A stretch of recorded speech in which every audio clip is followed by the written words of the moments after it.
ഈ ട്രംപ് അദ്ദേഹത്തിൻ്റെ സ്ഥാപനങ്ങൾക്ക് അദ്ദേഹത്തിൻ്റെ കെട്ടിടങ്ങൾക്കുമൊക്കെ വലിയ വില കാണിച്ച് കൂടുതൽ ലോൺ എടുത്തു എന്ന് പറഞ്ഞ് മറ്റൊരു കേസ്.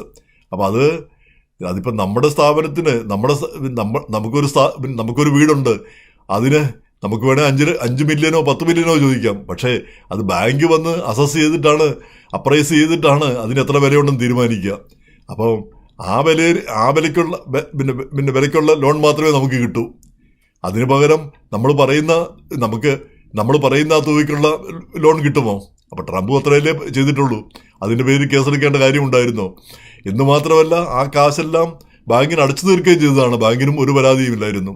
അപ്പോൾ ഇങ്ങനെയൊക്കെയുള്ള അനാവശ്യമായ കേസുകൾ കുത്തിപ്പൊക്കുക, ഉണ്ടാക്കിയെടുക്കുക, അത് വിജയകരമായി പ്രോസിക്യൂട്ട് ചെയ്യുകയൊക്കെ ചെയ്യുന്നത് അത് ശരിയല്ലാത്തൊരു കാര്യമാണ്. ഇവിടുത്തെ നിയമവാഴ്ചയെ, നിയമവ്യവസ്ഥയെ ഈ അധികൃതർ തന്നെ ദുരുപയോഗപ്പെടുത്തുന്നതിൻ്റെ നല്ലൊരു തെളിവായിട്ടാണ് എനിക്കത് തോന്നിയിരിക്കുന്നത്. കാരണം ട്രംപിൻ്റെ പല നിലപാടുകളോടും നമുക്ക് യോജിപ്പില്ല.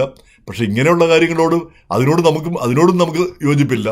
ഈ 34 ചാർജുകൾ തെളിഞ്ഞു എന്ന് പറഞ്ഞാൽ അതൊരു വലിയ കുറ്റം, അത്രയും ഭയങ്കരമായൊരു കുറ്റം അല്ല അവിടെ നടന്നിരിക്കുന്നത്. നമുക്ക് എല്ലാവർക്കും അറിയാം, സാമാന്യ ബുദ്ധി കൊണ്ട് നോക്കുമ്പോൾ തന്നെ. അപ്പം രാഷ്ട്രീയം ഇതിൻ്റെയൊക്കെ പിന്നിലുണ്ട്. ജൂറിയുടെ വിധിയൊക്കെ വരുന്നത് ഇങ്ങനെയൊക്കെയാണോ വരുന്നത്? കേസുകളിലൊക്കെ തീരുമാനമൊക്കെ വരുന്നത്? എന്തായാലും ഇതെല്ലാം ഒന്ന് ചിന്തിക്കേണ്ട കാര്യം തന്നെ.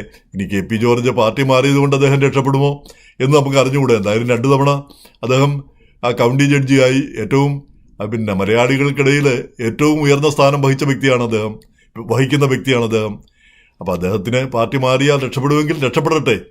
ഈ കുശുമ്പുള്ളവരും അസൂയുള്ളവരും ഒക്കെ അവരോട് മാറിപ്പോകാൻ പറ. അത് ഒരു മലയാളിക്ക് വേറൊരു മലയാളിയെ കണ്ടുകൂടാ എന്നുള്ളത് അത് അതിശയിക്കേണ്ട കാര്യമൊന്നുമല്ലല്ലോ.